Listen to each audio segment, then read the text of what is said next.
who is guarding him. That's Andre Drummond out there. That's a giant dude that Giannis Antetokounmpo is just dominating in the paint. There is nothing to stop this guy the way they are playing. Golden State is the only thing that looks like it can do it. Yeah, Giannis himself has all the pieces that you need. He's a two-way player who's aesthetically pleasing, top defender on the best defensive team, top offensive player on a top 5 offensive team. He's got a great smile. He's super likable. He's charitable. He loves the game. His coach literally has to lock him out of the gym on off days because otherwise he will go practice.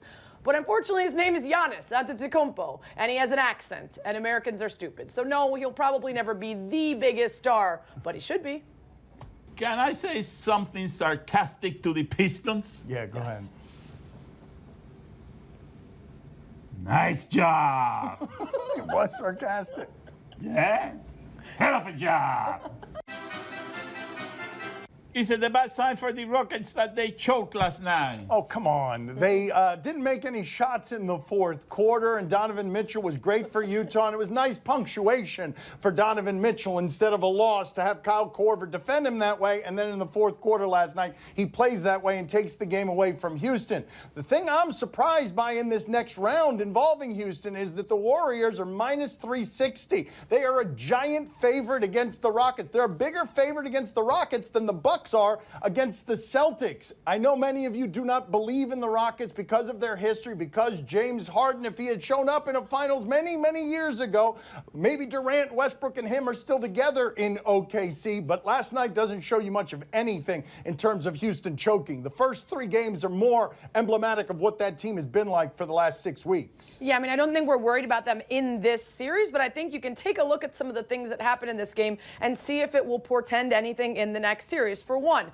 they were 0 for 13 in the fourth quarter. We've seen this happen to the Rockets before in the playoffs. If they lose their shot again, what does that mean against a much better team in the Warriors? Also, Donovan Mitchell outscored their whole team in the fourth quarter, so even when they couldn't make threes, they couldn't make shots from anywhere else either, which is something they're going to need to find. Clint Capella, not at 100%. What does that mean for this team if at any other point in the future, Capella's not able to give his best? They get a lot more from him than maybe people think who are just looking at a box score and looking at what Harden does. Finally, what we've seen with the Jazz and the way they're defending Harden, it looks like a joke, right? It looks silly and stupid, and you make fun of it in tiny little bites. But when you look at the overall result of what it's done to Harden and his ability to take over games, it's actually been fairly effective. The Jazz aren't that great of a team. Take all the defensive superstars on the Warriors and the rest of their offensive abilities, they start to take some hints from that defense, and this might not be as much of a game between these two teams as you would think based on last year's Warriors-Rockets series. The Jazz are not a great team, but they are a really good defense. To me, the most interesting part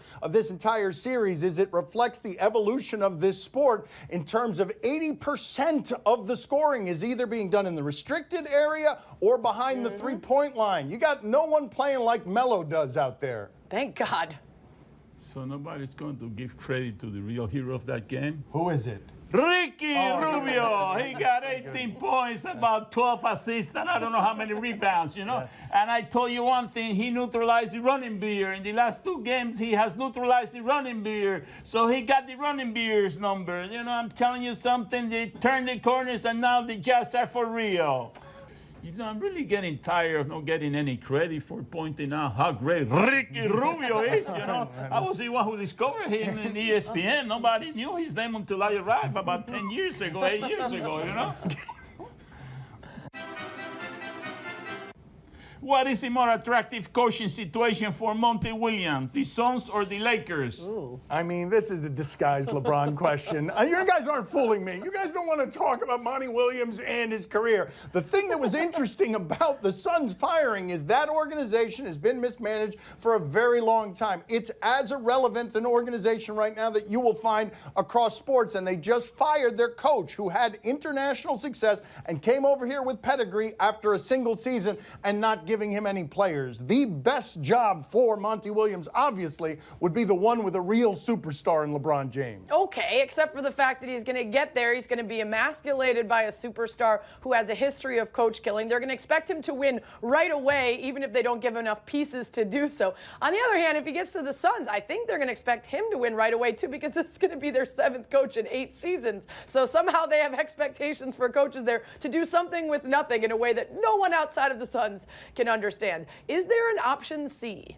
Devin Booker is now going to go on to his 5th coach. He's 22 years old, and I'm not totally sure that the Suns did some improving at the end of the season and that this coach wasn't fired for improving because that team wanted to tank. Is Devin Booker the coach killer? I didn't know the Lakers, they needed a coach. I thought they had LeBron. They Know what I mean? They do have I'm LeBron. surprised, you know? They have someone who's going to go get LeBron coffee when he wants it. Should the Kings consider parting ways with Luke Walton?